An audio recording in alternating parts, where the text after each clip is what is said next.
Ouf, enfin. Enfin, le verdict est tombé. 2 ans de division, 2 ans de palabres, 2 ans de croc en jambe, 2 ans de normalisation, 2 ans sous tutelle. Le football ivoirien respire à nouveau. Enfin, le football ivoirien a un nouveau président élu. Son nom, Idriss Yacine Diallo. Que ce fut long et dur à supporter. 11 heures, une élection comme dans un match où tout s'est décidé dans le temps additionnel. Victoire in extremis qui met fin à ce débat plein de passion. Le football ivoirien revient de loin. On sort de la normalisation. Une nouvelle ère débute. Et ce, depuis le 23 avril 2022, date qui restera dans les annales du football ivoirien et même africain. La Côte d'Ivoire donne là une belle leçon de démocratie au monde du football. Pourvu que cette élection ramène la paix, la vraie, dans la grande famille du foot. C'est le souhait et c'est ça, évidemment, la vérité. Vérité des sports, le premier de cette semaine. Bienvenue, vous êtes sur Radio Côte d'Ivoire.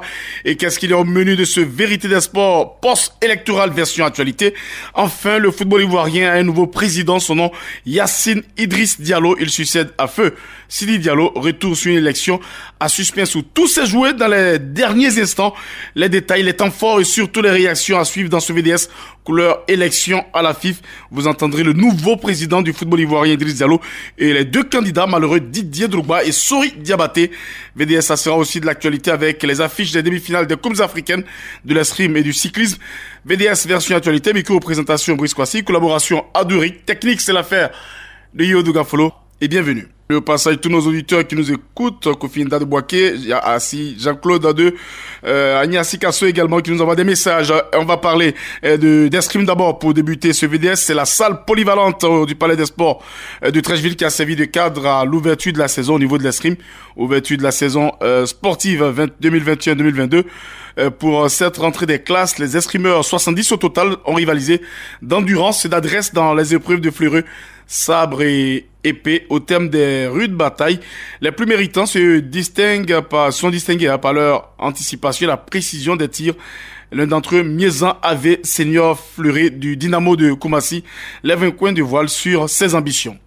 Ça augure une bonne chose parce que c'est l'année qui commence.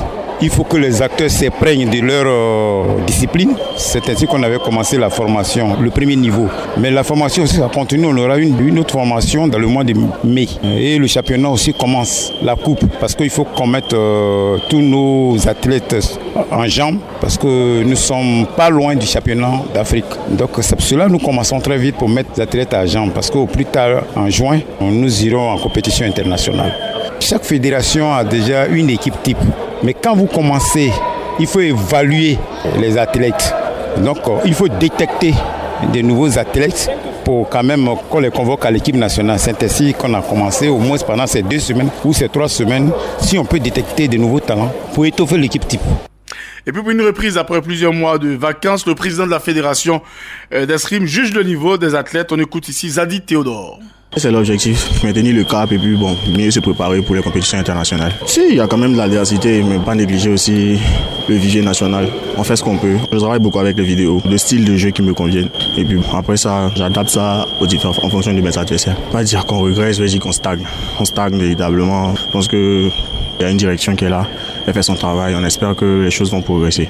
C'est plutôt l'athlète Miezan avec on a écouté à l'instant.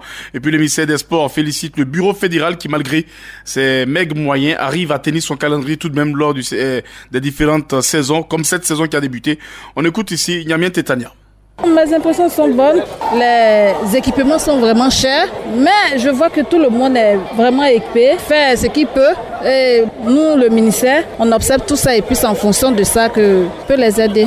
Je viens d'intégrer, il y avait un point focal avant, c'est maintenant que moi je prends l'escrime comme point focal. Bon, donc c'est maintenant moi je vais apprécier et puis je verrai.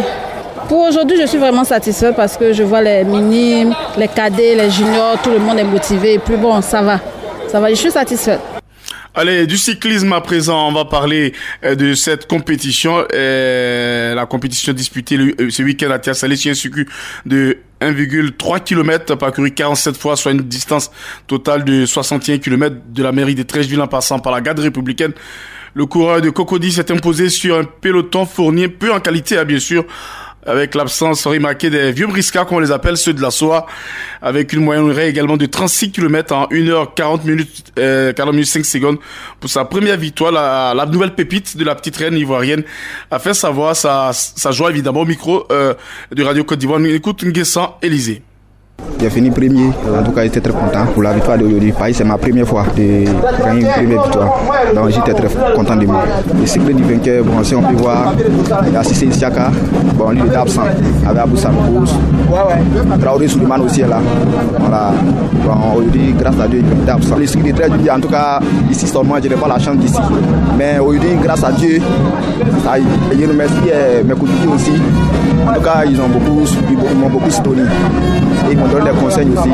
C'est grâce à eux que j'ai mérité cette victoire. Cette compétition est devenue quand même une tradition. Atu Moloko, adjoint au maire de Treichville, chargé de la jeunesse et des sports, salue la présence régulière des activités de la Fédération ivoirienne de moto au niveau de sa commune. Nous sommes toujours heureux de recevoir les différentes compétitions de la Fédération ivoirienne de cyclisme. La Fédération ivoirienne de cyclisme et la mairie de Treichville ont un partenariat qui date depuis plusieurs époques. Parce que c'est une fédération qui est très constante dans l'organisation de ces compétitions, mais en plus, elle permet d'animer notre commune à travers la jeunesse et à travers le passage dans les différentes rues et avenues de la commune. Nous sommes très heureux encore aujourd'hui d'avoir participé à cette deuxième compétition de l'année et nous souhaitons aussi réaffirmer notre collaboration avec cette fédération. Nous l'encourageons à continuer à œuvrer dans ce sens. Notons que ce tour de Treichville est disputé uniquement par les hommes marque la deuxième compétition de la saison 2022 au niveau de cette fédération après l'ouverture de la saison. C'était du côté d'Atekoubé. Des infos avec notamment du handball, la troisième journée du championnat national chez les dames. L'Africa Sport d'Abidjan a disposé de la SOA, un match disputé à 22-20. Habitat d'Abobo a triomphé facilement du RAC 24-20. Chez les hommes, Horizon 2000 est tombé face au champion en titre, c'est le Resta qui a gagné 32-18. Au niveau du volleyball, on a des résultats également du championnat national. Chez les hommes, AS Police, Azuaou 3-7-1. La SEC Mimosa chez les dames a battu l'équipe de l'ILJS 3-7-0. Et puis cette information de boxe à l'international à Londres, le Britannique Tyson Fury conserve sa ceinture de champion du monde des lourds de la WBC. Il a battu son compatriote Dylan White par KO technique au 6e round. Et puis retour ici en Côte d'Ivoire, parler du Maracana, phase éliminatoire des zones de Katiola, de Soubré et de Guiglo disputés ce week-end à l'issue de ces éliminatoires. Les qualifiés pour Abengourou sont connus. On a Maracana Club de Soubré, donc qualifié. Le Bélier Maracana Club de Yamsoukro et le Gemas de Guiglo. Ça fait au total 16 qualifiés. Reste 8 à connaître pour la grande finale. On rappelle les 4 et 5 juin prochains. Et 5 juin du côté de 4 et 5 juin du côté d'Abengourou. Donc les 3 qualifiés de ce week-end, c'est Maracana Club de Soubré, Bélier Maracana Club de Yamsoukro, Gemas de Guiglo. Et puis tournoi qualificatif UFOA des moins de 20 ans et 17 ans. La Côte d'Ivoire connaît ses adversaires. C'est prévu le 7 mai du côté de Niamey au Niger. La Côte d'Ivoire dans le groupe A avec le Togo, le Bénin et le Niger. Dans le groupe B, on retrouve un groupe à 3 là finalement. On a le Ghana, le Nigeria et le Burkina Faso. Les 2 premiers qualifiés disputeront de chaque poule sur la finale et puis le vainqueur sera qualifié pour la CAN de cette catégorie. Et puis parlant de cette catégorie, il y a ce tournoi de jeunes du côté de Bétier au niveau des clubs des districts moins de 17 ans. L'équipe locale, la formation de Bétier du président Dumandé Moussa a enlevé le trophée Modibo Konaté en battant en finale samedi dernier Référence Football Club de Gonzagueville, score 2-0. Cette compétition a débuté, rappelons, le 19 avril et s'est achevée donc le samedi dernier, le 23 avril avec la victoire de l'équipe de Bétier. On va parler de football en Afrique avec les quarts de finale de la Ligue des Champions. Le Raja de Casablanca est tombé face à Al-Ahly, score 2-1 au match aller 1 but partout. Qualification donc de Al-Ahly pour la demi-finale. L'Espérance de Tunis également éliminée. Surprise, l'équipe de Sétif a battu l'Espérance 1-0 au match aller. Les deux équipes ont fait 0-0. Donc en demi-finale, on aura Al-Ahly d'Égypte face à l'équipe de Sétif. Au niveau de toujours dans cette compétition, le CA Belouizdad a été éliminé par le WAC de Casablanca. Score 1-0 pour le WAC, 0-0 au match aller. Et la belle affaire du Mamelodi Sundowns, la belle affaire du Petro Atlético d'Angola qui a battu le Mamelodi Sundowns. Score 2-1 au match aller. Il y a eu un but partout entre Mamelodi et le Petro. Donc, on aura une demi-finale entre le WAC de Casablanca face au Petro d'Angola. Et puis, au niveau de la Coupe de la Confédération, le Simba FC est tombé face à l'équipe d'Orlando Pirates. Victoire 1-0 au match aller pour le Simba FC. 1-0 au match retour pour Orlando Pirates au tir au but. Victoire des Sud-Africains 4-3. Et puis, le tout-puissant Mazembe a sorti l'équipe des Pyramides d'Égypte. 0-0 au match aller, 2-0 au match retour. Qualification donc l'équipe du tout-puissant Mazembe avec un but bien sûr de Kwame Kofi Christian, l'ancien du COE Sport de San Pedro qui fait donc sensation du côté du Congo. Et puis au niveau international en Europe, on dira le 10e titre de champion pour le Paris Saint-Germain après le nul 1 but partout face à Lens. 10e titre au goût, on dira mais puisque le Paris Saint-Germain avait pour objectif la Ligue des Champions. Difficile tout de même pour le PSG cette saison avec ses gros stars. 10e titre d'affilée également du Bayern Munich, Formule 1 de la Bundesliga, maître incontesté après sa victoire sur le Borussia Dortmund, 3-1. Mais du côté de l'Angleterre, la bataille se poursuit entre l'équipe de Man City et Liverpool. Liverpool a gagné 2-0. Manchester City a gagné également 5-1. Un point sépare toujours ces deux grandes formations d'Angleterre qui se battent pour le titre de champion. Et puis autre information pour la Côte d'Ivoire, Eric Bailly sur la liste des 12 joueurs à libérer du côté de Manchester United. Eric Bailly donc ne sera pas joueur de Man United la saison prochaine. Allez, on va commencer cet élément dans quelques instants. Juste après cette transition, bien sûr, le débat avec notamment l'échange sur le spécial, spécial élection à la Fédération de football. Idriss Diallo à la tête désormais de cette fédération. C'était le week-end dernier. On en parle dans quelques instants avec des consultants qui ont suivi de bout en bout, bien sûr, cette élection tant attendue au niveau de la fédération ivoirienne de football. Et c'était attendu par, on va dire, la Côte d'Ivoire entière, mais surtout toute l'Afrique et voire même le monde entier, parce que cette élection était suivie un peu de partout et c'était le grand moment.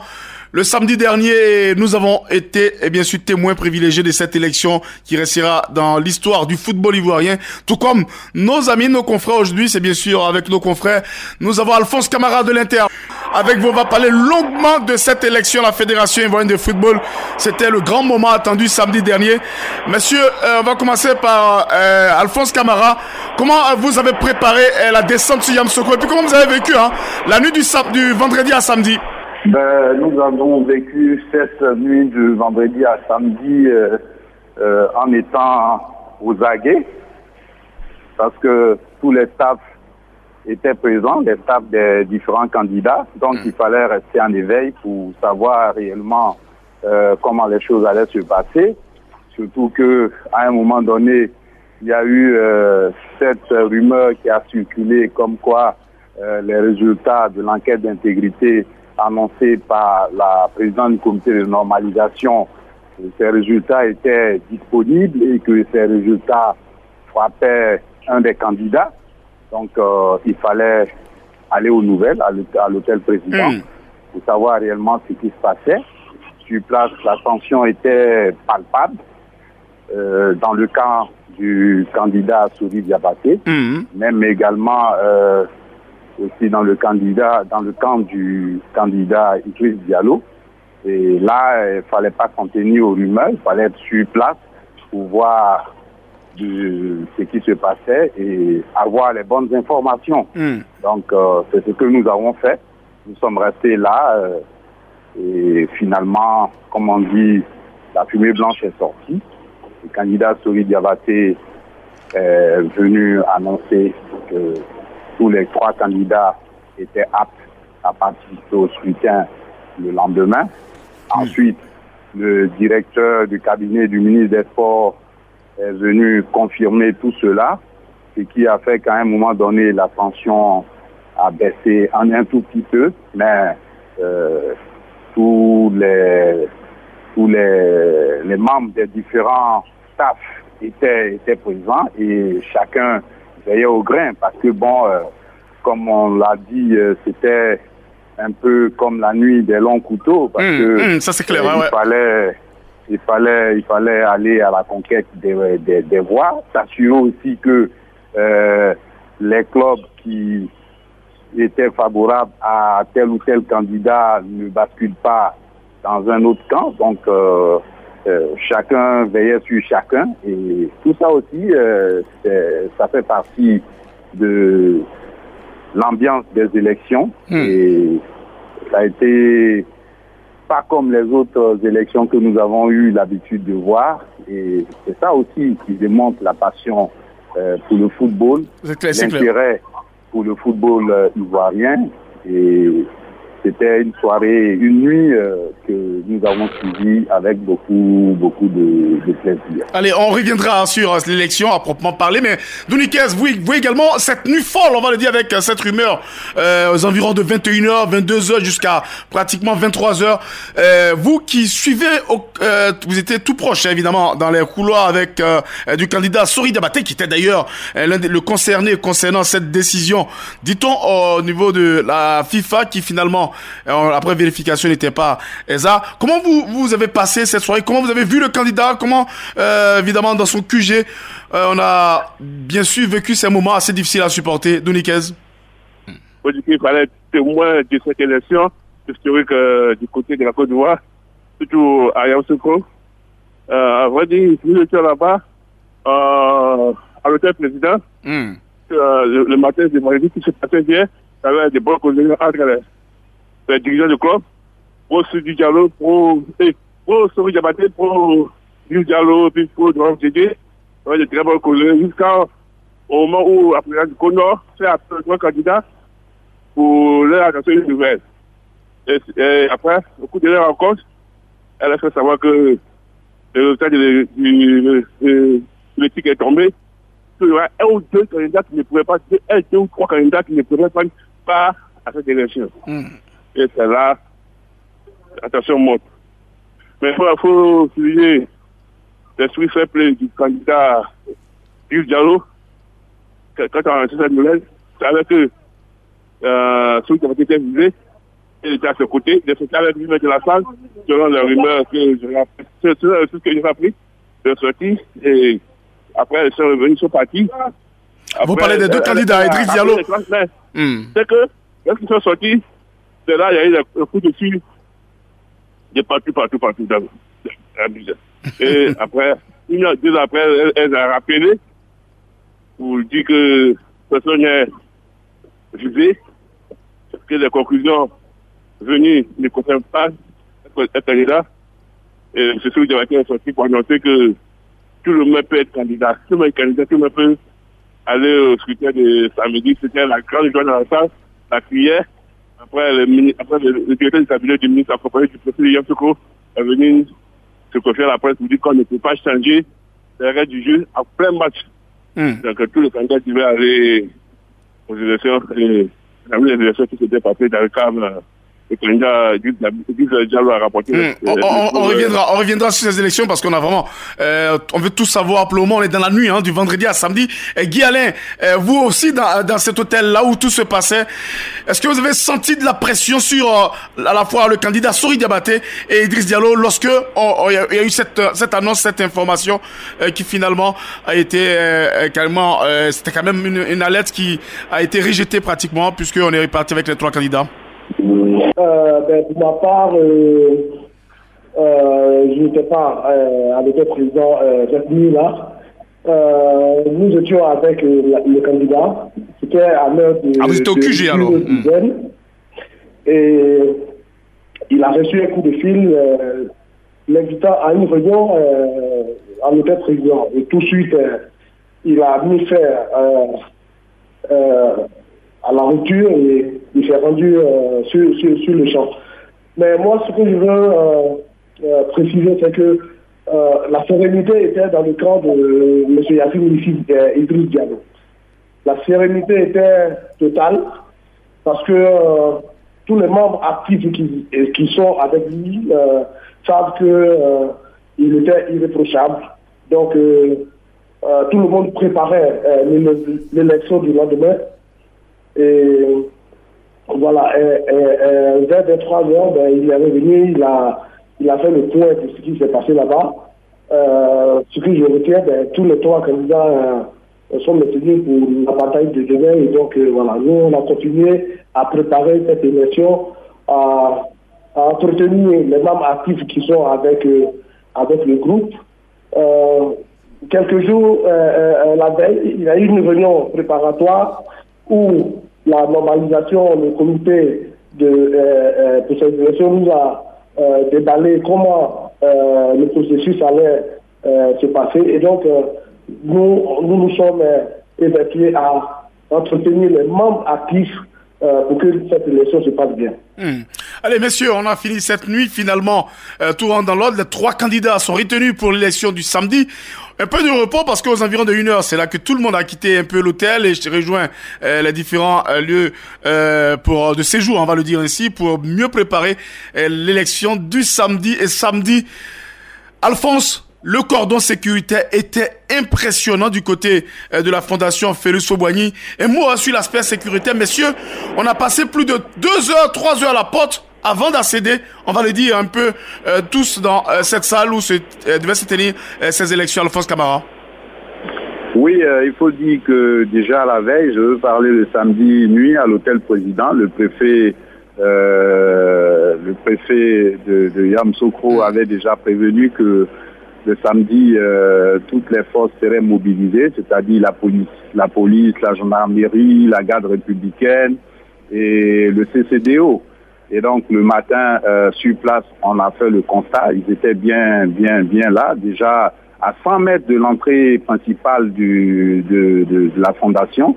Il y avait un dispositif sécuritaire qui était là avec des barrières. Les agents aussi étaient présents.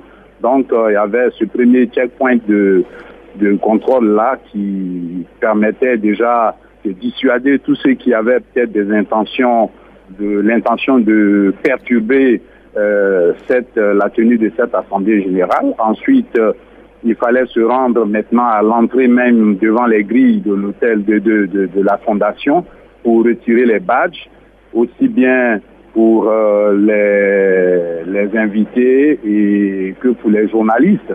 Et au niveau des journalistes, je l'avoue, il y a eu un couac parce que avant l'Assemblée générale, la FIF a demandé aux journalistes de faire une demande d'accréditation, ce qui a été fait. Et sur place, on se rend compte que il y a des gens devant les noms desquels c'était marqué OK, c'est-à-dire que ils avaient reçu leur badge, alors que ce n'était pas le cas. Leur badge avait été remis à d'autres personnes. Et sous le soleil, là, on est resté pendant près de 2 heures à attendre, alors que l'Assemblée générale avait déjà commencé. Il fallait donc en ce moment-là se rabattre sur les réseaux sociaux pour suivre l'événement en direct, en l'attente des badges. Et nous sommes restés là très longtemps à attendre. Finalement, il a fallu jouer des coudes, il a fallu hausser un peu le ton, mettre la pression sur le comité d'organisation pour que nous puissions avoir des badges. Et là, je ne sais pas si tout le monde a pu en avoir parce que c'était vraiment tiré par les cheveux. Finalement, moi, j'ai pu avoir mon badge et puis donc j'ai pu suivre l'événement. Et voilà. Maintenant, le vote... Le vote a démarré après avec l'élection du président de la commission. Gouvernance, on en parle, on en parle.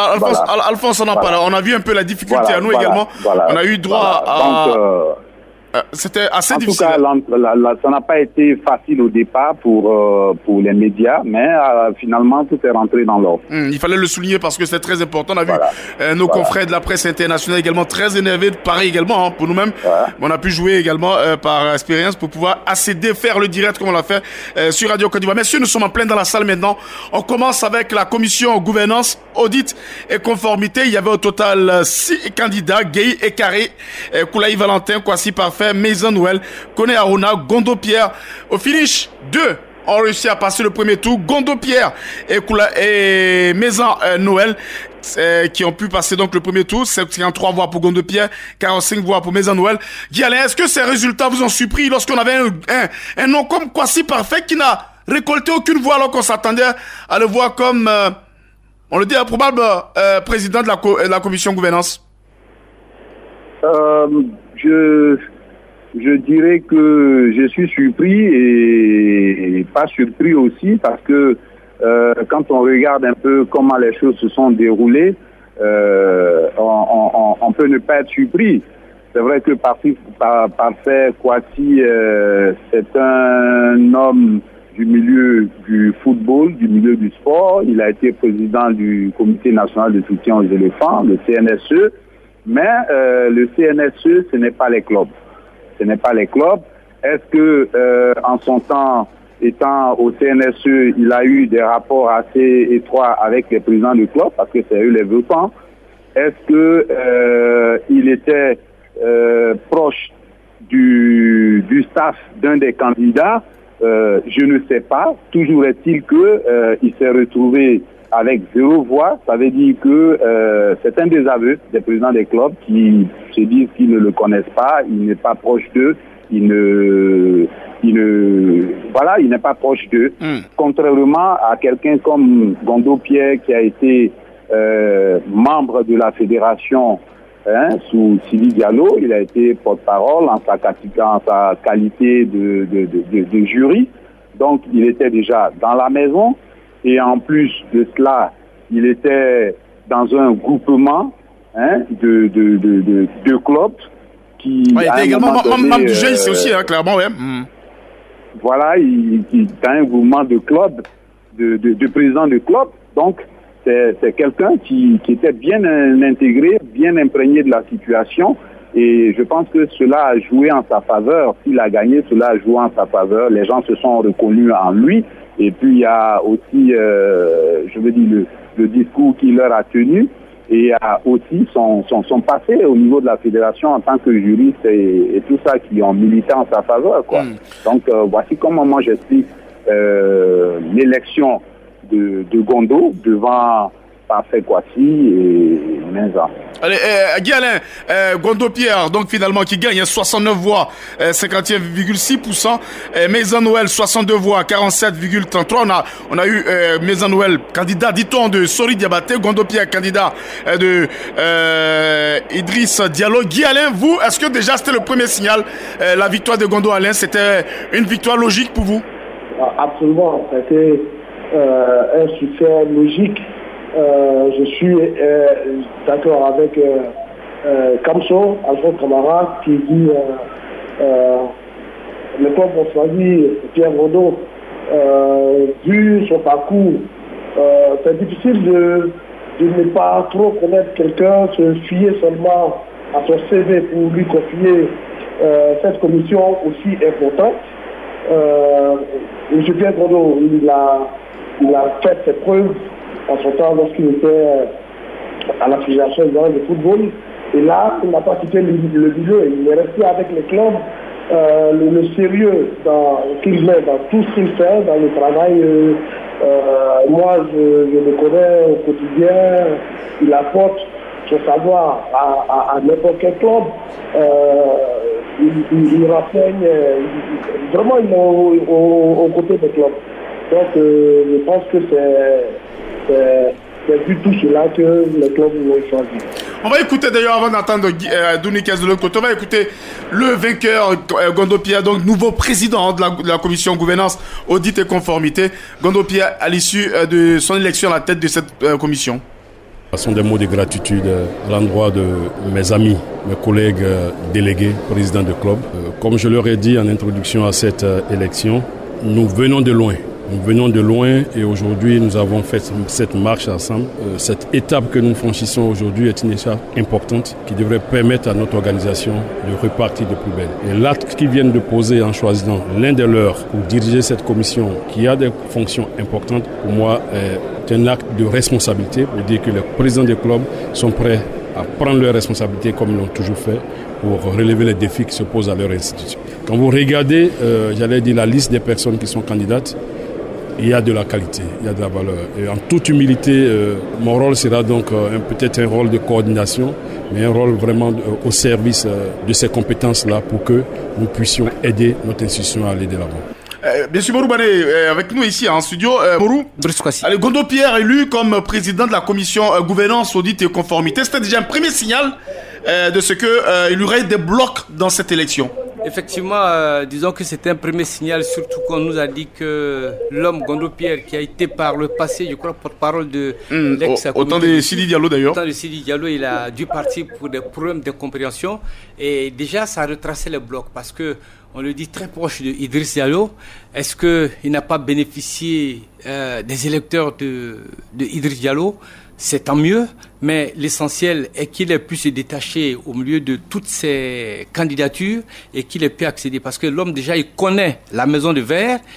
Certainement, il va apporter sa petite touche, son expertise pour que plus jamais tout ce à quoi on a assisté ne puisse encore se reproduire. Allez, Gondo Pierre porté à la tête de la commission gouvernance, audit et conformité. Je rappelle 69 voix contre 62 voix pour Maïza Noël, le candidat, on va le dire, de Sori Diabaté. Dounigas, vous qui êtes proche de la team Sori Diabaté, dites-nous un peu, est-ce que cela vous a ébranlé au niveau, est-ce que ça a ébranlé les différents présidents de club et le candidat Sori Diabaté de voir son candidat perdre ses élections au niveau de la gouvernance très importante, on dit, cette commission? Dounigas.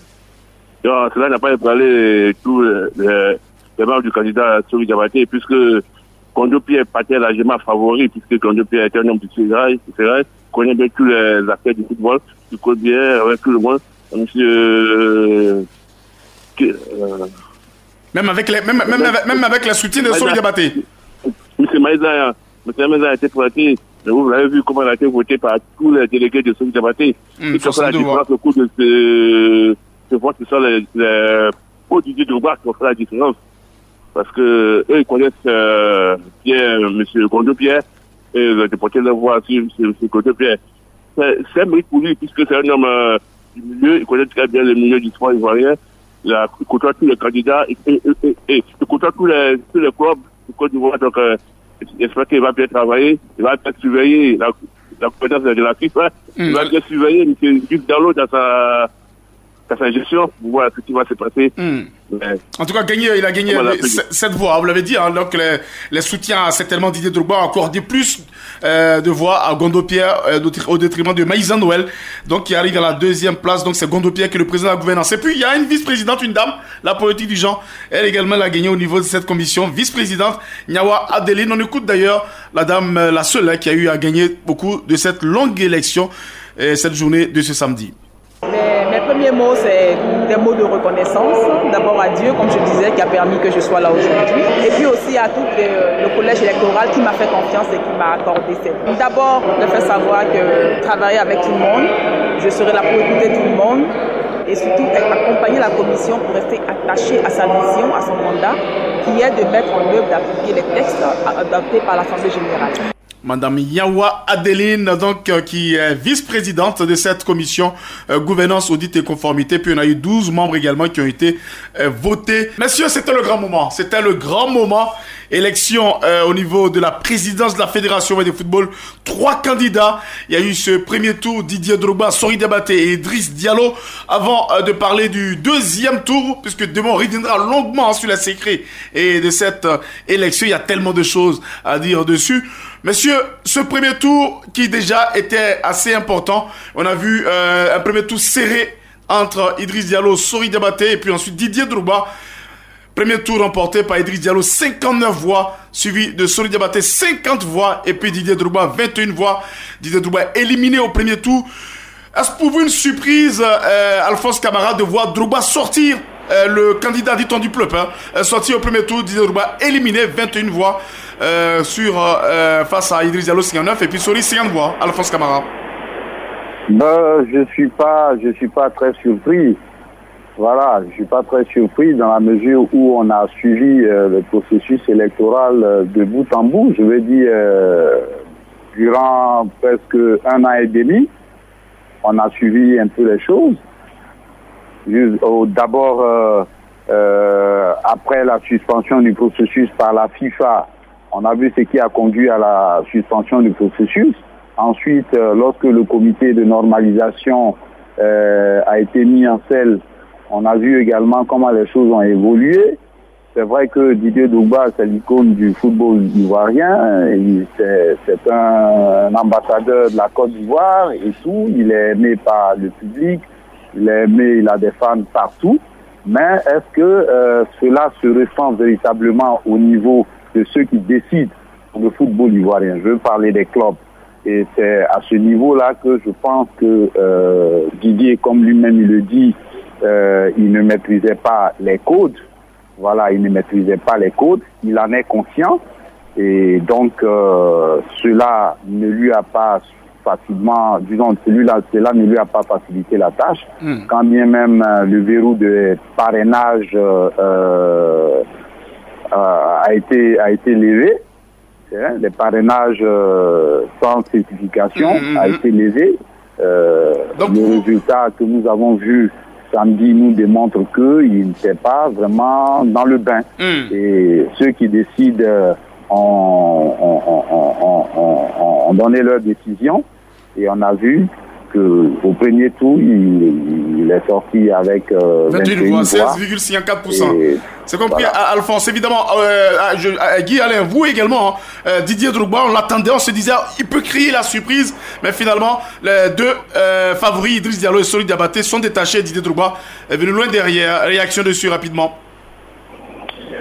Ben, moi, pour ma part, voilà, je félicite Didier pour avoir osé. Ce n'était pas facile pour lui, vu tout ce qui s'est passé précédemment. Nous, on savait que le match allait se jouer entre M. Idriss Diallo et M. Sori Diabaté. L'élection du président de commission nous a donné de juger les forces et de voir ce qui pourrait arriver à l'élection du président de la fédération. Donc nous ne sommes pas surpris du moment que M. Pierre Godot s'est très bien défendu lors de son élection. Et on savait que on allait aller au second tour. Mais ça allait être serré parce que les votants de Didier, il fallait convaincre pour oui, on reviendra sur ce second tour. On est toujours au premier tour. Guy Douniquez de l'autre côté pour parler toujours de ce premier tour. Et on a dit 127 voix. Suffrage exprimé, Idriss Diallo 59 voix, 46,46%. En Ligue 1, on fait non, Idriss Diallo 59 voix, 46,46%. En Ligue 1, 27 voix, Ligue 2, 18 voix, D3, 11 voix, et puis 3 voix en groupement d'intérêt. Sori Diabaté 50 voix, 39,37%. En Ligue 1, 9 voix, Ligue 2, 22 voix, D3, 18 voix, et puis groupement d'intérêt, 1 voix. Et puis Didier Drogba, 21 voix, 16,54%. Et Ligue 1, 3 voix, Ligue 2, 8 voix, D3, 9 voix, et puis une seule voix au groupement d'intérêt. Est-ce pour vous déjà, Douniquez, on peut le dire clairement que malgré son bon discours, on a vu un discours qui a été acclamé, qui a été ovationné avec des promesses au niveau de la campagne. Drogba était vraiment était quand même... est-ce qu'on peut dire que Didier Drogba n'a pas totalement séduit les présidents de club parce qu'il a eu 10 minutes pour convaincre? Douniquez. Non. Je ne veux pas dire qu'il n'a pas séduit les présidents du club. Si son discours a été ovationné, c'est qu'il a séduit les présidents du club. Mais tardivement, Didier Drogba aurait pu être président de la FIF, que ça aurait été une personne. Mais c'est qu'il s'est pris tardivement à côtoyer les présidents du club, ceux qui font le club. Il s'est laissé emballer par les réseaux sociaux. Il s'est laissé emballer de rien. Et c'est au dernier jour, il a demandé pardon au président du club. C'est tout ça. Je l'ai félicité. Ah donc pour vous, pour Didier Drogba, c'était plié avant le jour, hein? Au dernier jour, il a demandé pardon au président du club. Suite aux injures de ses fans sur les réseaux sociaux. Mais il est félicité d'avoir été candidat, d'avoir essayé un coup, et il a appris beaucoup lors de cette élection. J'espère que dans 4 ans, s'il est venu, il pourra venir. Mais s'il vient, il faut qu'il commence à travailler maintenant le corps encore avec les présidents de club. Parce que c'est les acteurs, on vous a compris, allez-y. Il pourrait acheter un club encore du moins ici. Pouvoir partir avec on reviendra sur les leçons et puis les propositions à faire. Avant bien sûr d'écouter un mot dessus, mot urbané. Didier Drogba tombé au premier tour, pas une surprise pour vous. Oui, cela dénote tout simplement que le champion n'était pas prêt. Il n'était pas prêt. Il s'est lancé à l'abordage. Il a beaucoup compté sur des soutiens extérieurs. Il a beaucoup compté sur les anciens joueurs, mais les anciens joueurs, lesquels ce sont nos enfants, ce sont nos petits frères. Aujourd'hui, quand ils vont vers l'Hexagone ou bien vers d'autres contrées pour faire le professionnalisme, même quand ils viennent, ils ne retournent plus dire même bonsoir à leur président de club. Mais maintenant que vous avez besoin d'eux, ce n'est pas eux qui vont vous faire la passe. Donc, c'est une grande leçon qu'il faut tirer. Les professionnels qui vivent en France, de temps en temps, quand vous revenez au pays, les présidents qui vous ont formés, allez les voir. Ce n'est pas de l'argent qu'ils vous demandent. Allez, côtoyez-les. Et si demain, vous avez besoin d'eux, c'est sûr et certain qu'ils viendront à votre secours. Il faut songer à faire des clubs, parce que pour être membre également, lors de l'Assemblée, il faut être président de club. Messieurs, Didier Drogba tombé au premier tour. Reste les deux ténors, bien sûr les deux favoris, Idriss Diallo et Sori Diabaté. La bataille fut âpre pour le deuxième tour. Suffrage exprimé, 124 voix, 5 bulletins nuls. Idriss Diallo a obtenu, on le dit, on écoute Dame Dao Gabala, la proclamation des résultats, on en parlera, mais la proclamation des résultats, demain on se retrouve pour en parler, mais on écoute la proclamation des résultats. Exécutif de la FIF. Nombre de suffrages exprimés 124. Nombre de bulletins blancs et nuls 5. Ont obtenu Monsieur Idriss Yassine Diallo 63 voix. Monsieur Sori Diabaté, 61 voix, est élu président de la FIF, de la Fédération ivoirienne de football, pour les 4 prochaines années, Monsieur Idriss Yassine Diallo.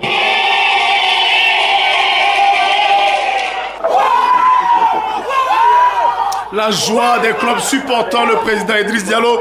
Messieurs, demain on en parle largement. Les clés du succès, qu'est-ce qui a joué en faveur d'Idriss Diallo? Qu'est-ce qui n'a pas marché chez Sori? Quelles leçons tirées de ces élections? On en parle largement. En tout cas, vraiment, ça a été un grand moment du côté de Yamoussoukro. Et aujourd'hui, bien sûr, le président, c'est Idriss Yassine Diallo. Sujet d'ailleurs de la chronique de Konaté Idriss. Les élections à la FIF ont eu lieu et le verdict est tombé. Idriss Yassine Diallo, nouveau président du football ivoirien.